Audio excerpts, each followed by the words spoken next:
Welcome to the FNO InsureTech podcast, a place where movers and shakers from all points within the insurance ecosystem gather and discuss all things InsureTech.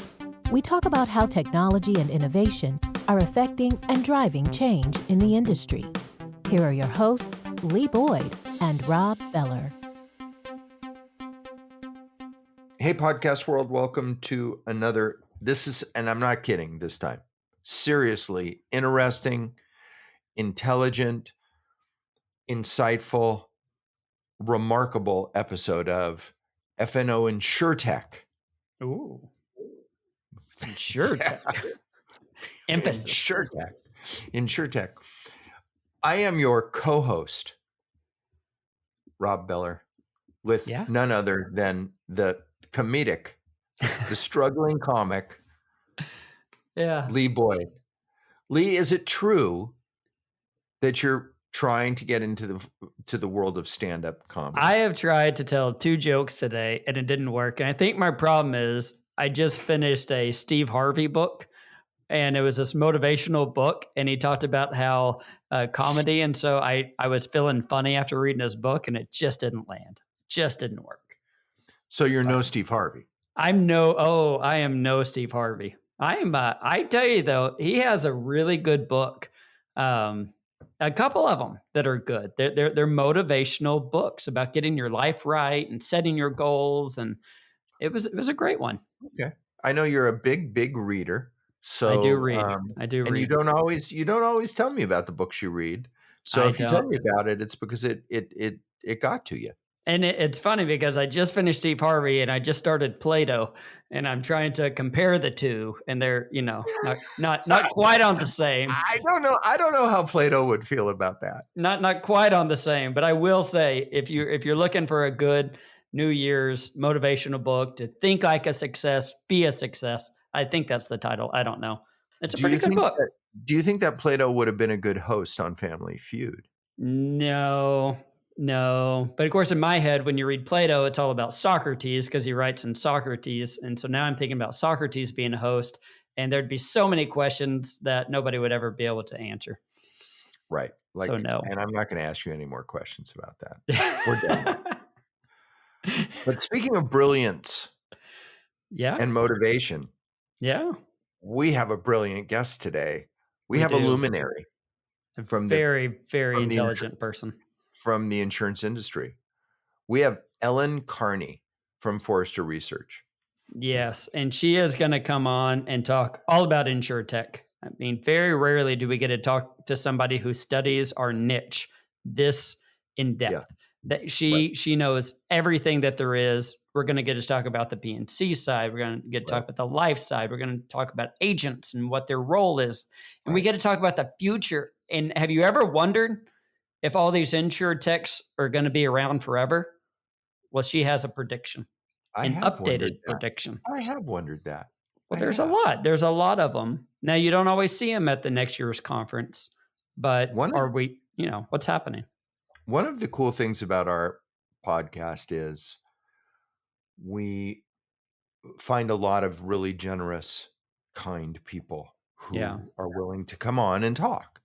And Ellen and the people at Forrester are paid a lot of money to do things like this. And she's kind enough to come on and share today things that anybody who listens to our podcast is going to find important, insightful, and make you think, and maybe even scratch your head.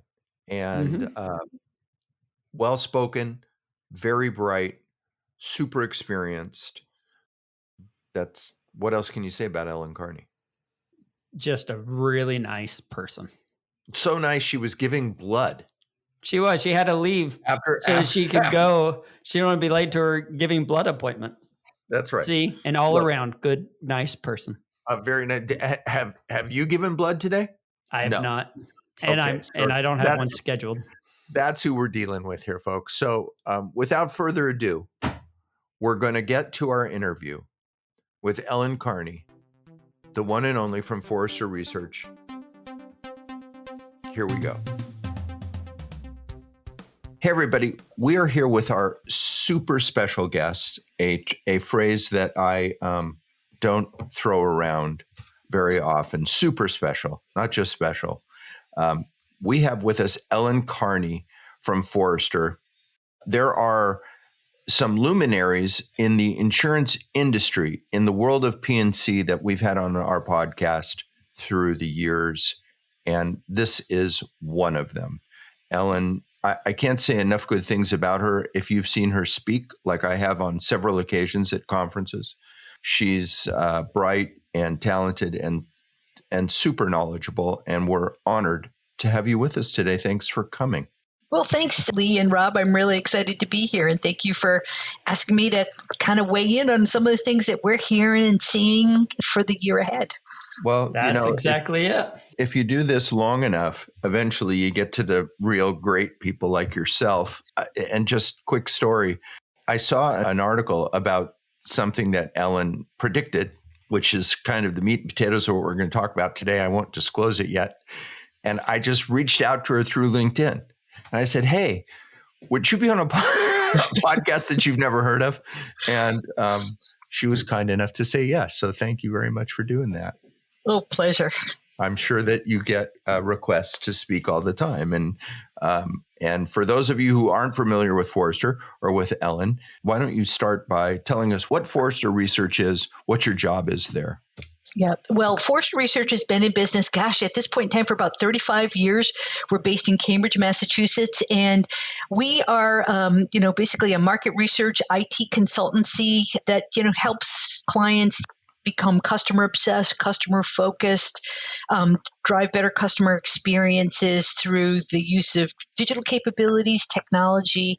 And I've been with Forrester for 16 years. I can honestly say it is, as you can tell from being there 16 years, this is the coolest job on the planet.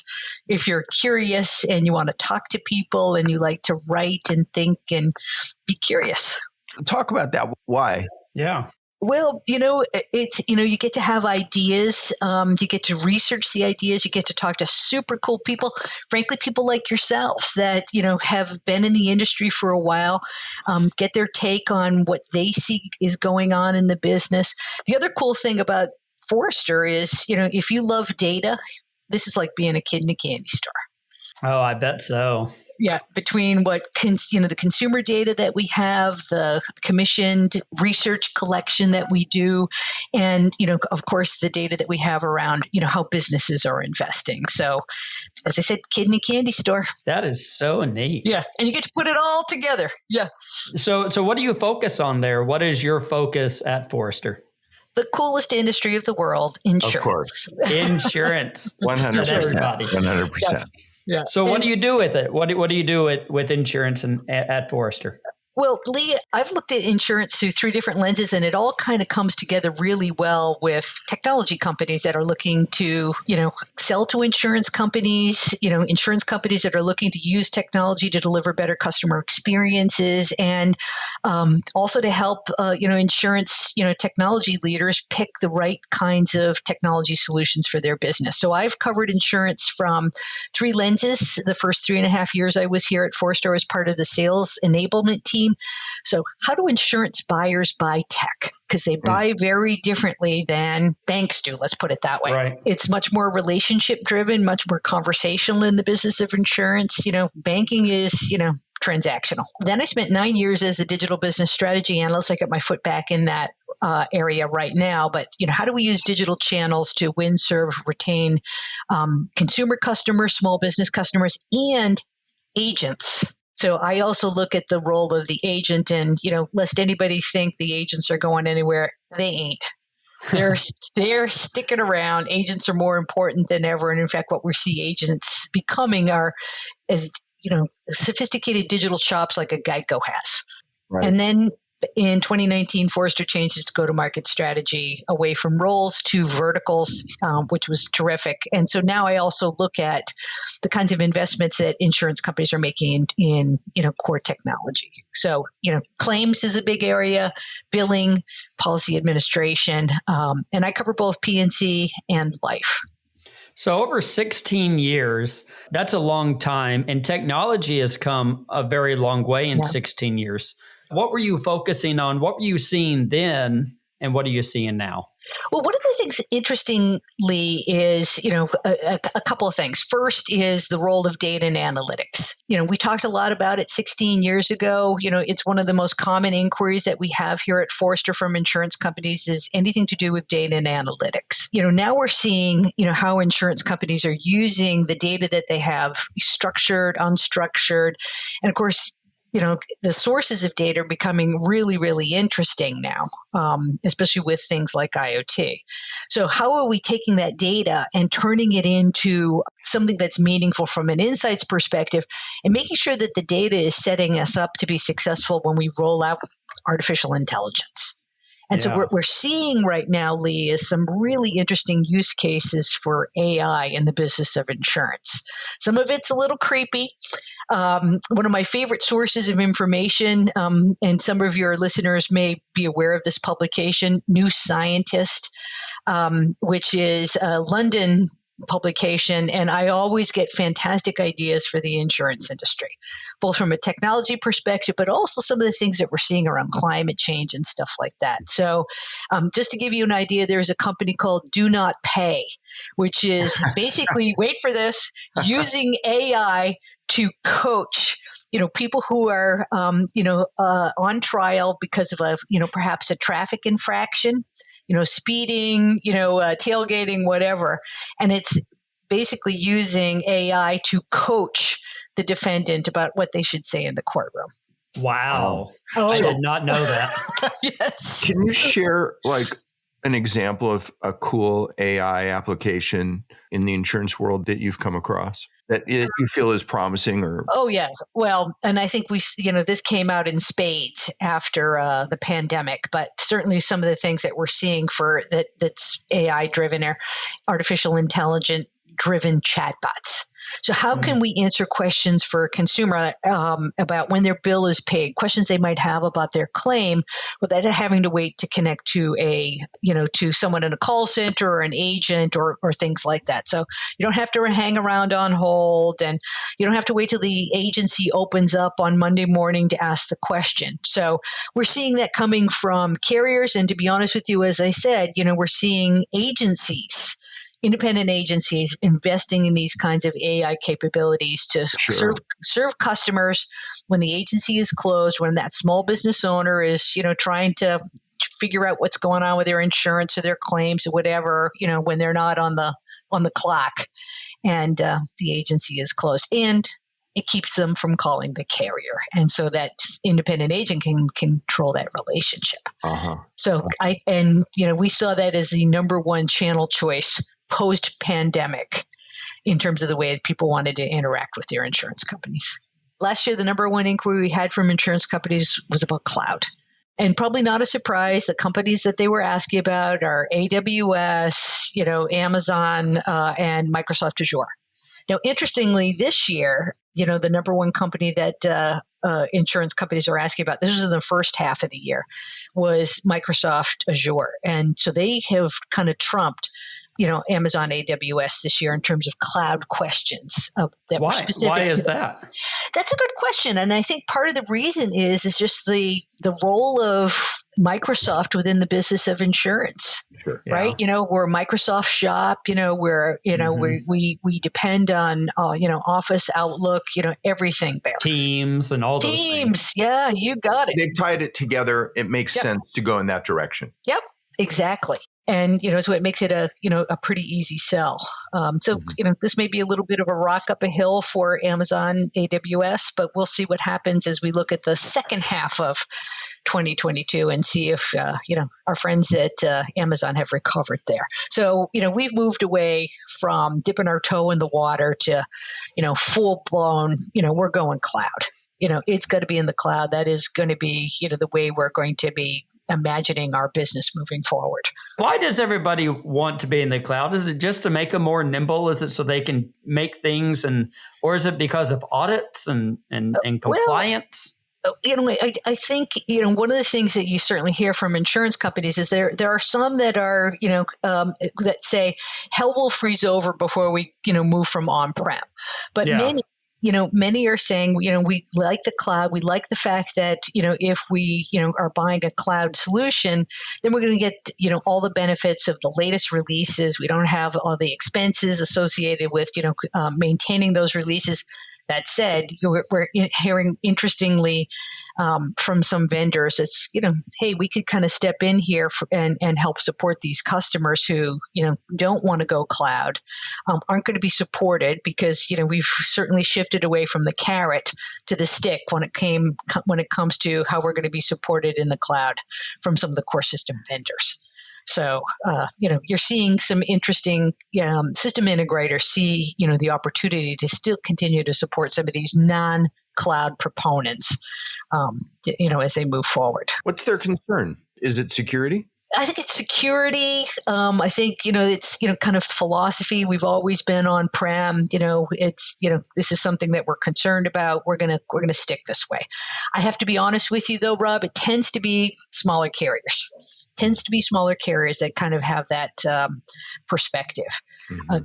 And certainly what you hear from some of the larger carriers is, hey, we know we've got to do this. We know it's going to be expensive, to make that shift to the cloud. But, we think it's going to be better for our business. Is that something that falls by the wayside? I mean, the whole insurance world has to migrate there eventually. Eventually, yeah. I think eventually, yeah.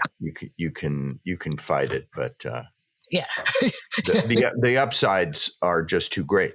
Yeah, I think so. I think that's in fact the case. Right. So in terms of some of the business priorities we're seeing, every year we do, and I love this survey, we do a business priorities survey. So we, explore how different verticals are going to be prioritizing different business strategies and how that actually translates into kind of the tech investments that they're also going to be making. So this is in the field right now. We'll be having this, data towards the end of this quarter. But last year, and this was crazy, the number one strategic priority for insurance companies, voiced by every single insurer that we surveyed as a critical or high priority for their business, was building a foundation for economic growth. We want to strengthen the foundation that we have to grow our business. What does that mean? Yes, you're right. I, have explained it from a variety of perspectives.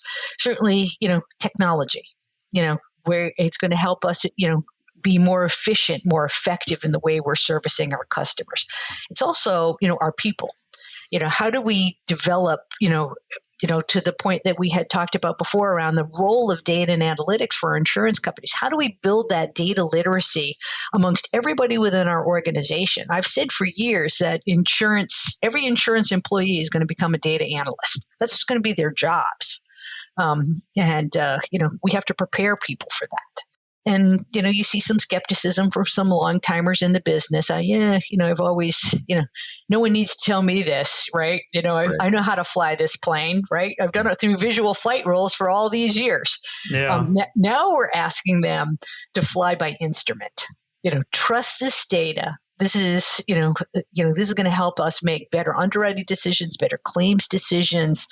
And so, data literacy is certainly one of the areas that we see. Partnerships. Some of those partnerships are with InsureTechs, the audience for our conversation today. Obviously, a bunch of them are getting acquired, but they showed, traditional primary insurers the art of the possible. That's what they were able to do. Mm-hmm. That's an interesting way of putting it. Yeah, it is. Look what can be done. Yeah.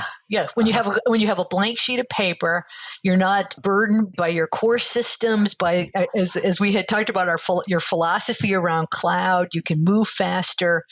You build the business that you want. Mm-hmm. You might not be able to get it implemented. But, yes, but it's cool.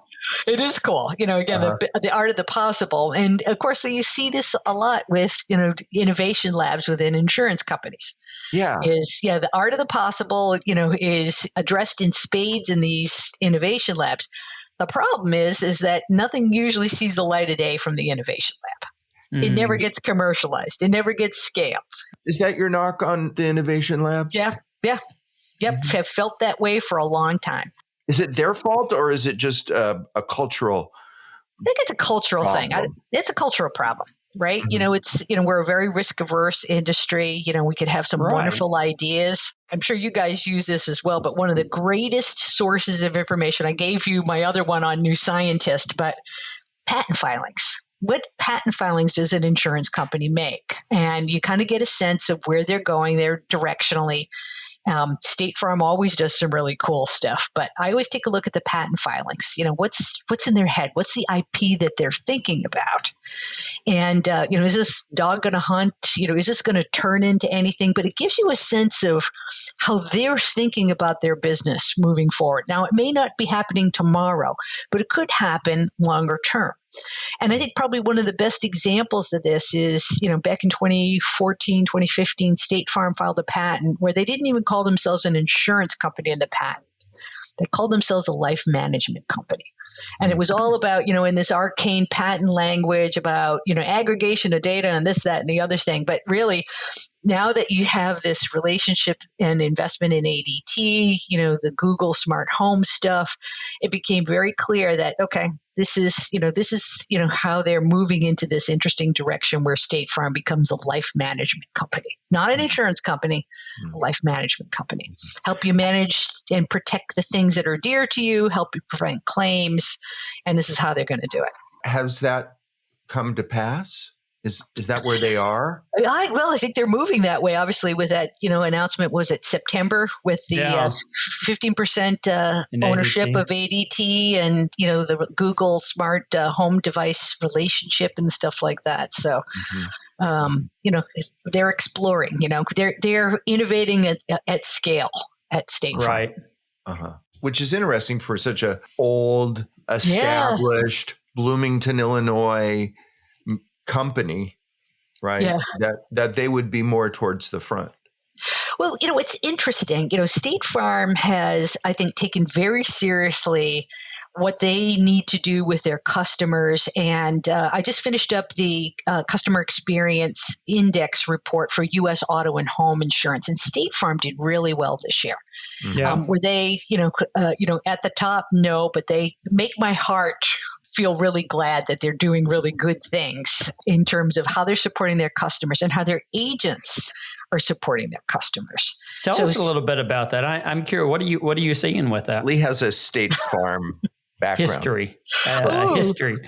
But no, I would love to know, what is State Farm doing that warmed your heart? Well, I think they're doing a great job servicing their customers. I think they're doing a really good job enabling their agents, their captive agents, to service their customers. And I think they're part of the fabric of their local communities, and people stick with them for a long time.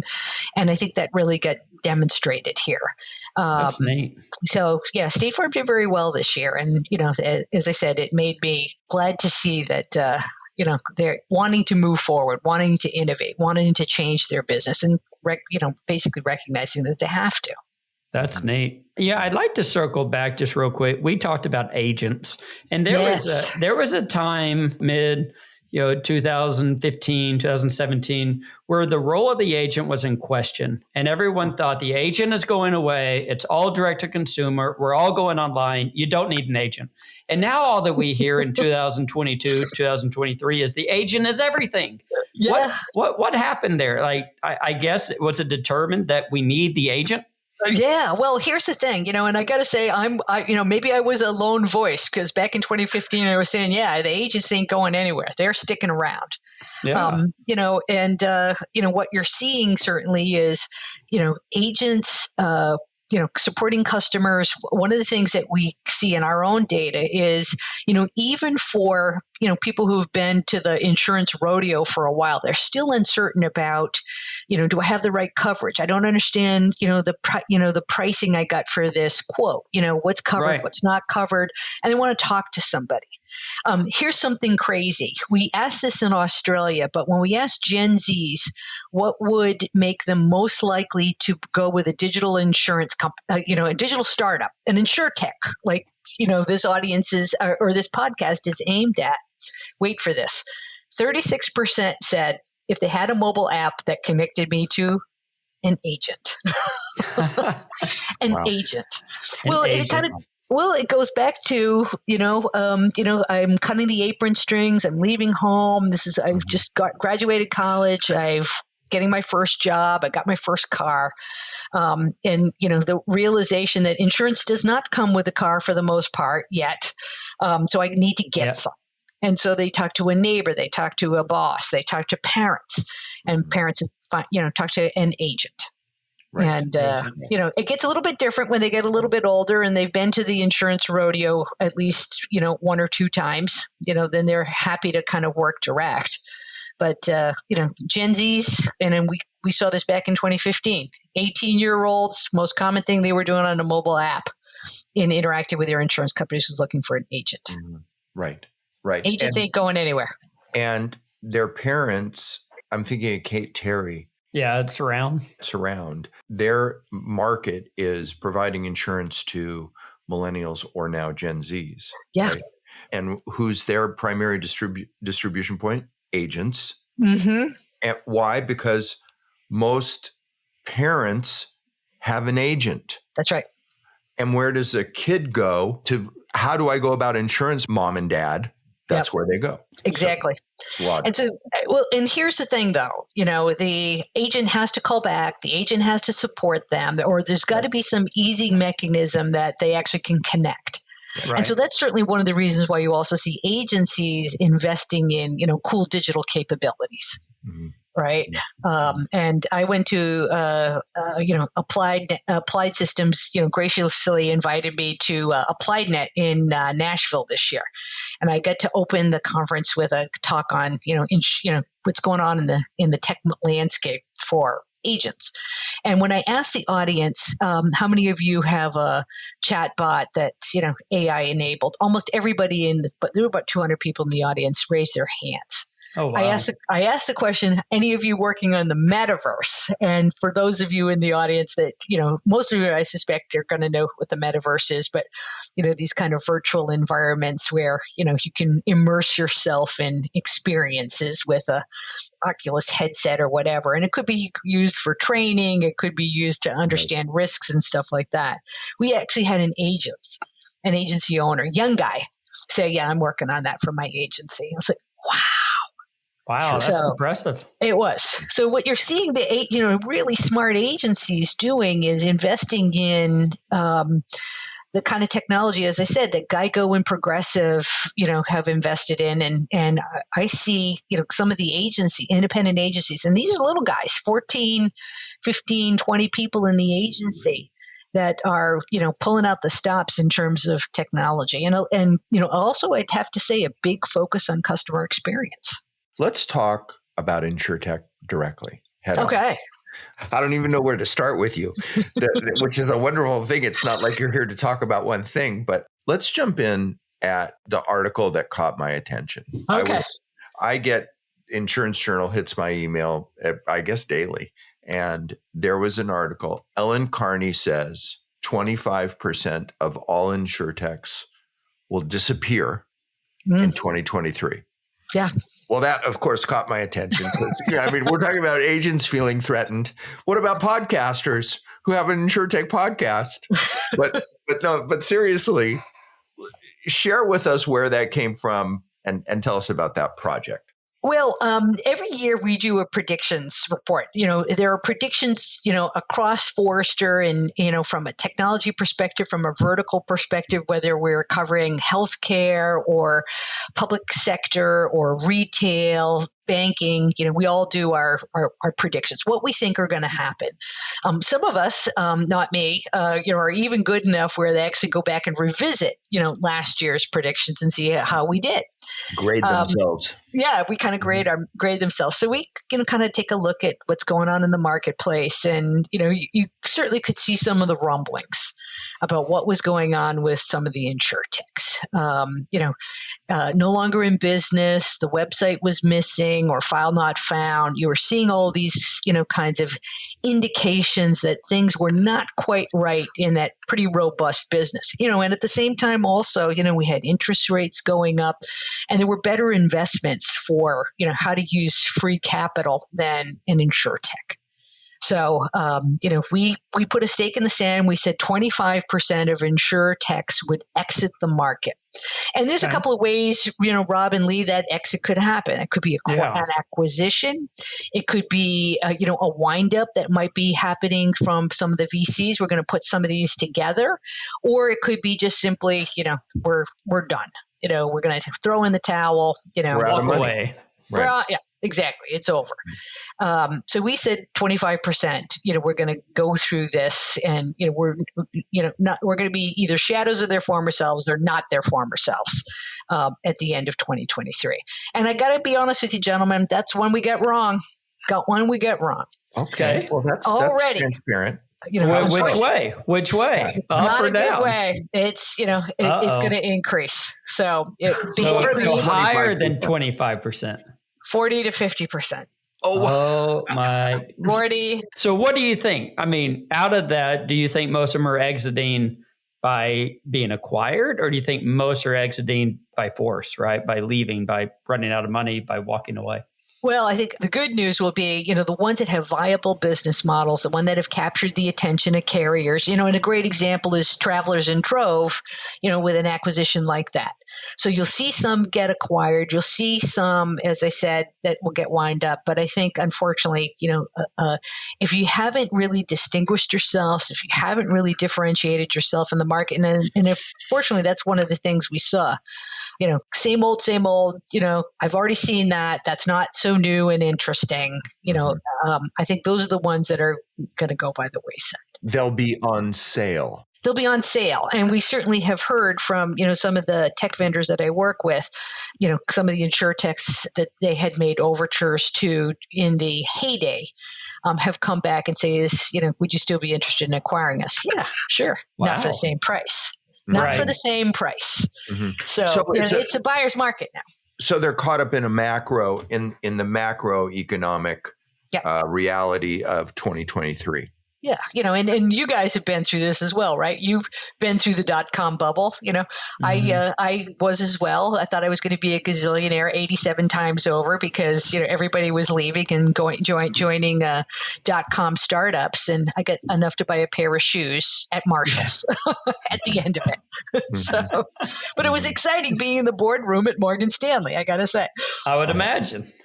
That's cool. How did it work out for Morgan Stanley? No, it didn't. It didn't. Not so great. Better than Lehman Brothers. Oh, yeah. Better than Lehman and Beer. Yep. We've started to see from our perch, right, consolidation happening. Mm-hmm. Our relationships are a little more claim focused, claim technology focused. And so, but we've started to see some of those things. Like I think about Flyreel just comes. Oh, yeah. Or Hazard Hub or. Oh, yeah. Yeah. And, but yeah, I mean, if you can do it, like I know that the company that we work for, Alacrity, and we've looked at companies that were just too rich. Yeah. And I think that that's coming around. Yeah, right? exactly. I think that it's the access to capital has changed. Yeah, absolutely. Yeah. So force is the issue. So talk some more about InsureTech.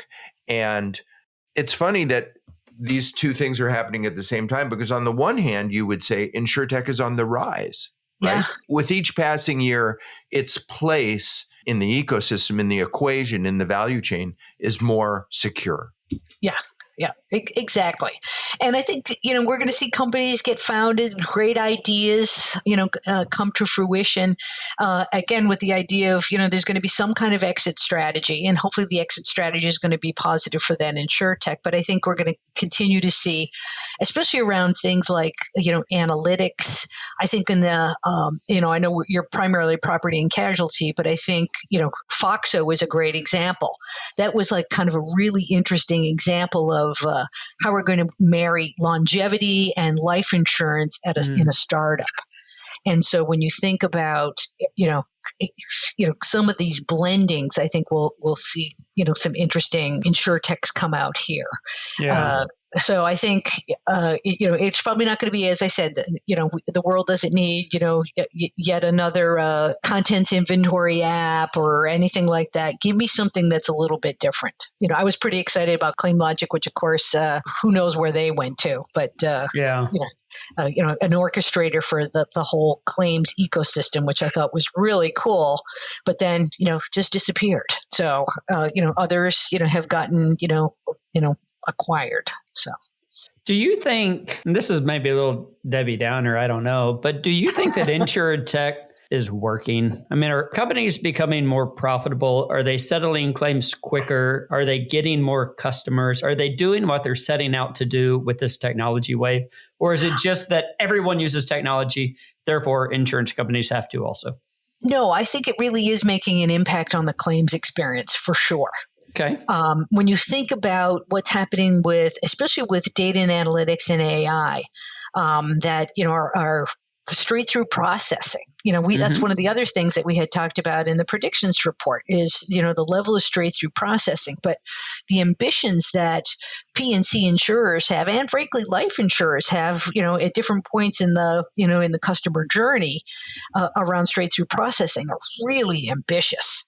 So, 70% is, for claim straight through processing is, that's what everybody is, that's what we're trying to get there. Well, they're trying to get there, but, you have some that are even more ambitious than that. Right. And life insurance applications. Yeah, we are going to be using AI to cherry pick the best applications. And so our aim is we had one carrier in life insurance, evaluated piece of research that we did in 2021, 95% straight through processing the life insurance apps. Sure. Wow. I want to get to life in a minute. Sure. Because it's a different animal. Oh, totally. Yeah. Which means that many of the applications are more interesting in life than they are in P&C. Back to P&C for a second. What are the segments or the areas of InsureTech that you find particularly interesting or promising for the future? Well, I got to tell you, on the claim side in P&C, scorching hot is payments. Payments. Okay. And when I say payments, it's not paying your premium so much, it's the whole disbursement process. So how do we make that better? So I think you're going to see some interesting opportunities there with, how we're going to expand our, the kind of the payments remit. Of course, Duck Creek got acquired, is taken private, announced this morning, by Vista. But on Friday, they announced they had acquired Imburse, which is basically payment rails. And I was really excited to see that. But when we had interviewed about 45 either retained risk groups, self-insured, and primary insurers last year, payments was a big thing. The whole disbursement process. How do we make that better, for our customers? And so payments, I got to be honest with you. Yes, we say the business of insurance is about the business of the claim. It ain't. You know what it is? It's all about the payment. It's about getting paid. Where's you got money? It, Rob. Where's my money? Where's my money? Where's my money? And I want it fast. And the quicker, the easier. That's right. The better. Yep, exactly. The other things nobody wants a check except my wife. Well, no, there are some ritual kinds of things that a check in life insurance, for instance, is a great example of that. Right. I don't think I want that necessarily, for the death of a loved one or something, in Venmo. Deposited directly to. Yeah, right. Exactly. Put it on your phone. The ritual of the check. Yeah, you want that. But, certainly other things that we're seeing, anything on recovery, Subro is huge. Yeah. Subro is huge. So, I think you're going to see, some interesting companies kind of emerge here if they're not paying attention to the Subro space. How do we route, how do we triage, and how do we recover, from third parties? Does that go back to what you said about building a better economic engine? Yeah. Here's this whole opportunity that we haven't paid a good enough attention to. Wait till you guys hear this. We did some custom research. I might as well say it. Cognizant. We did a custom study for Cognizant, and we talked to I think it was between 100 or 200, I don't remember off the top of my head, claims professionals in the US and Canada. And one of the things that was so crazy about the research was we asked what they thought their leakage was. So, not paying the right amount, overpaying. Do you guys have a sense of, for the claims that were processed, what that leakage number was? I don't. 18%. Well, about that, 15%. Wow. 15% leaving on the table. Yeah. In this marketplace, can't do that. It affects your performance. It's going to impact, how the regulators look at you. Mm-hmm. So, it was, you need to get leakage under control. And subrose the obvious place. Yeah. Yeah. Uh-huh. I can't tell you how many carriers we work with that we never hear the word. Subrogation? Yes. Really? Wow. Right, Lee? I mean, yeah, but a lot of times it doesn't. We're not in that world with them. Well, yeah, but we're certainly right next door to it. Yeah, there's always more effort that could be put there. That's for sure. Yeah. Well, and I think one of the things that, kind of going back to strengthening our foundation to grow, we want to make sure we're paying the right amount, but, preventing claims to begin with. So, you brought up Flywheel, right. Great example of an interesting company about, how do we get better underwriting insights? Is it better views, defensible perimeter, more intelligence about property, more intelligence about the risks we're assuming. These are big areas that I think we're going to continue to see. Mm-hmm. Mm-hmm. Let's talk about life. Ooh, okay. You don't get that reaction often. Well, we've got life insurance. No, because we did an interesting bit of work back in 2021, and we're hopefully going to really exploit it. But around longevity, and this is a big area. You even have Google or Alphabet looking at the whole longevity space. So this kind of fourth wave of digital that marries digital with, these kind of biologic agents. And Foxo, a startup, was one of those great examples of, using epigenetic markers as basically the means for underwriting. And I only came across that. What's that? What is that? Well, I'm not a epidemiologist or a molecular biologist, but basically what this was you're going to not have to do, the typical paramed, pee in a cup, have a blood draw, EKG on the couch from the paramed, and it was going to be using saliva as a using genomic data. To basically assess your life insurance, your risk as a life insurance prospect. Mm-hmm. Mm-hmm.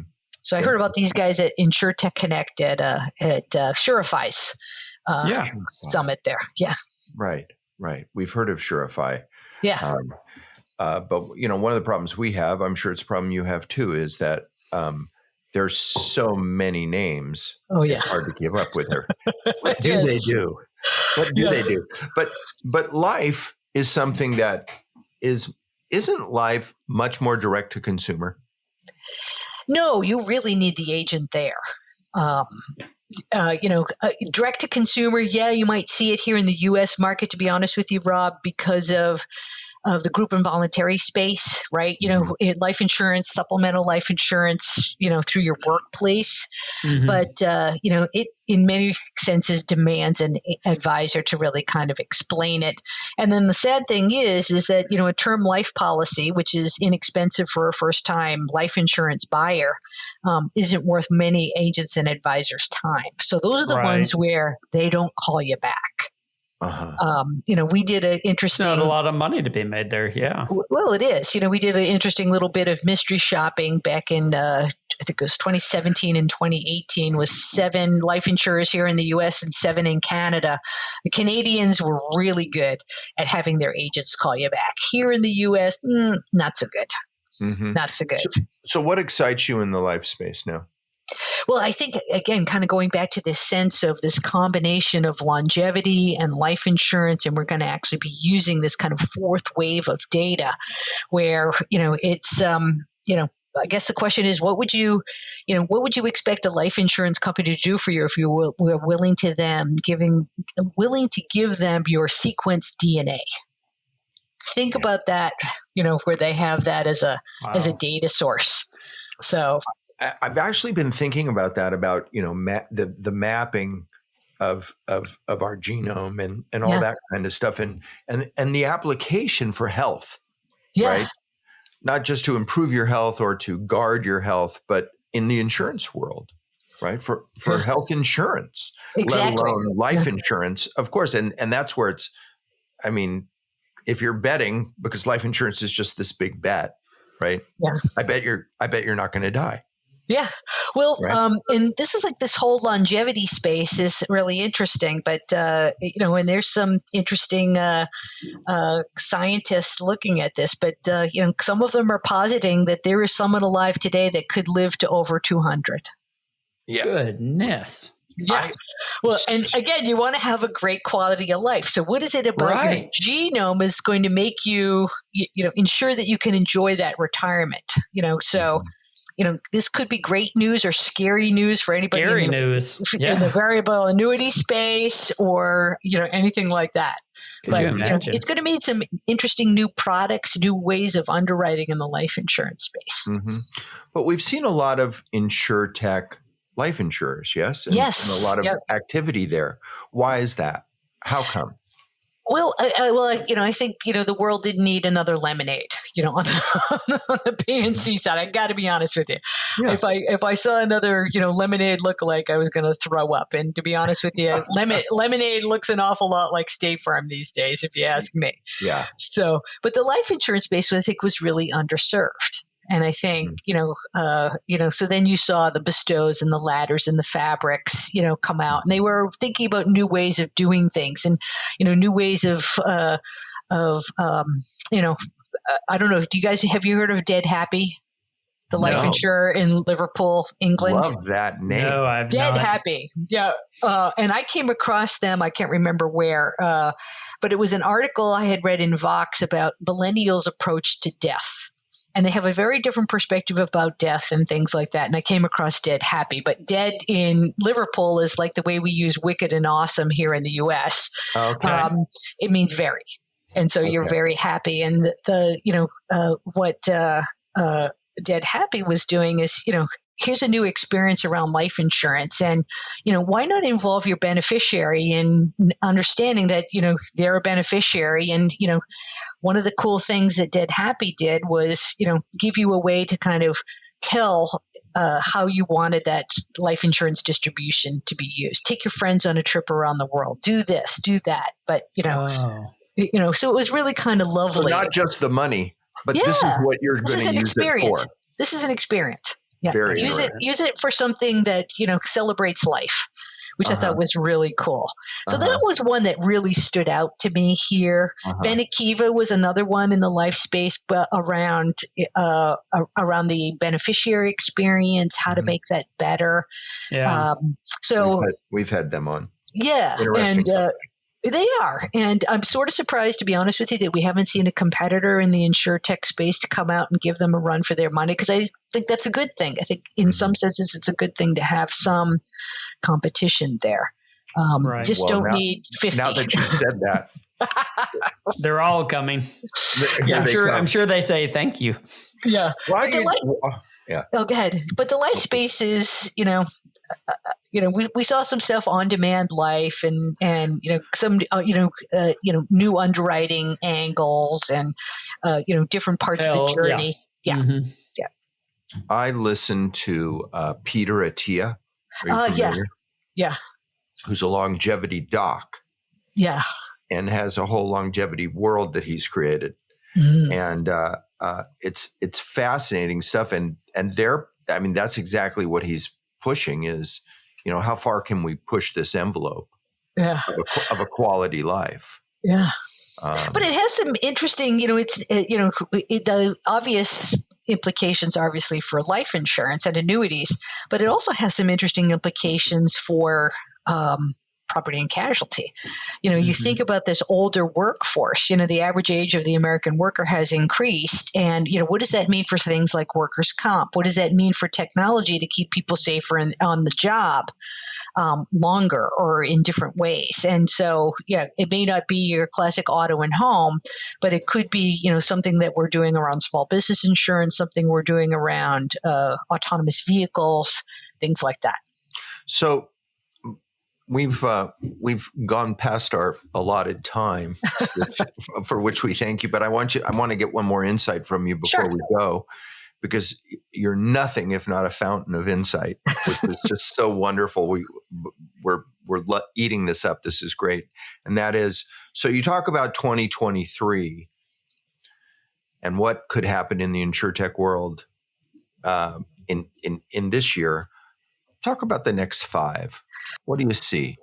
Well, I think this will be, a time of reckoning, obviously, in 2023 for a lot of InsureTechs. And I think a lot of lessons learned are going to come out of this. I think anybody who's started in InsureTech know that, for most successes, takes 3 tries, right? 3 tries. And so don't give up. Keep trying. Try and do something different.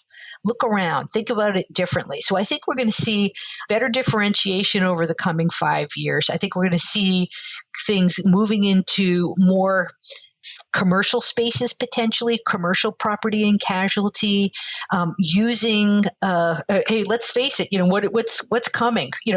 Delta, United Airlines, and who else? Flying cars, right? Yeah. So what does this mean now for as we have new kinds of risks that we have to insure? The permafrost melting in the Arctic and Greenland, what does that mean? Right. So, you're seeing new kinds of, companies like Canopy and things like that of how we're, tracking and ingesting weather data. So I think it'll be things around climate. To your point, Rob and Lee, around longevity, quality of life. And, we'll see some really interesting things around, frankly, quantum mechanics moving forward. Blockchain will hopefully finally, develop more than ideas, but, some real use cases in the business of insurance. So we'll start to see some of this cool emerging technology actually, get manifest as some cool startups. Well, we're going to write all that down and hold you to it. Okay. And now that we've had you once, we're going to bring you back again. Well, you know where to find me now. Yeah. Yeah, right. We do. And I don't even have to go through LinkedIn now. That's right. So we can't thank you enough. And it's been an honest pleasure to have you and to pick that big brain of yours. Thank you.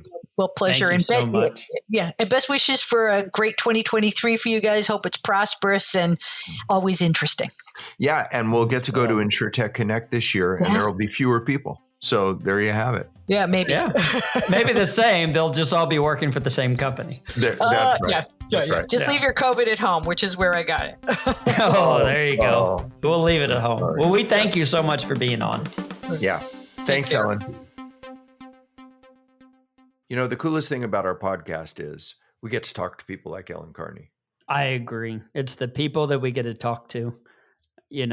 Whenever we get to meet these people, and then we'll see them again at a conference or an event, it really is the neatest part. It's kind of what keeps me coming back is the people we get to meet.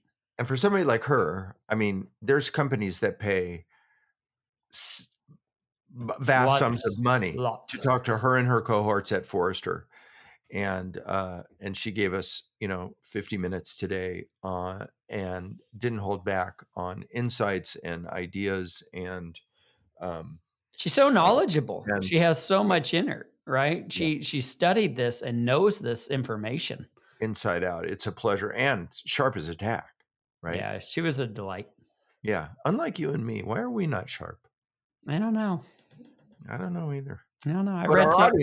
Our audience is sharp. Of course, because they listen to us. Oh, wait. They listen to our guest. They listen to our guest. They listen to our guest, and they sit there listening to our guest, and they probably say, boy, this podcast would be so much better if they weren't on it. Yeah. If it was only the guest. They just put up with us. Yeah, we're the paywall. Yeah. They're like, you got to have us. You got to have us. You're stuck with us. If you want them, you got to have us. Remember, anyways, thank you. Never mind. No, what? Okay. No, nothing. What? I was going to go on a whole tangent. There's no need for the tangent. Let's just okay. Stop. He's trying to be funny today. It's not going well. Twice. Smackdown. Comedic smackdown. I know my place. We thank you all for being here. We thank our intrepid team of producers. And we thank you most especially for being with us. And until next time. Goodbye, everybody.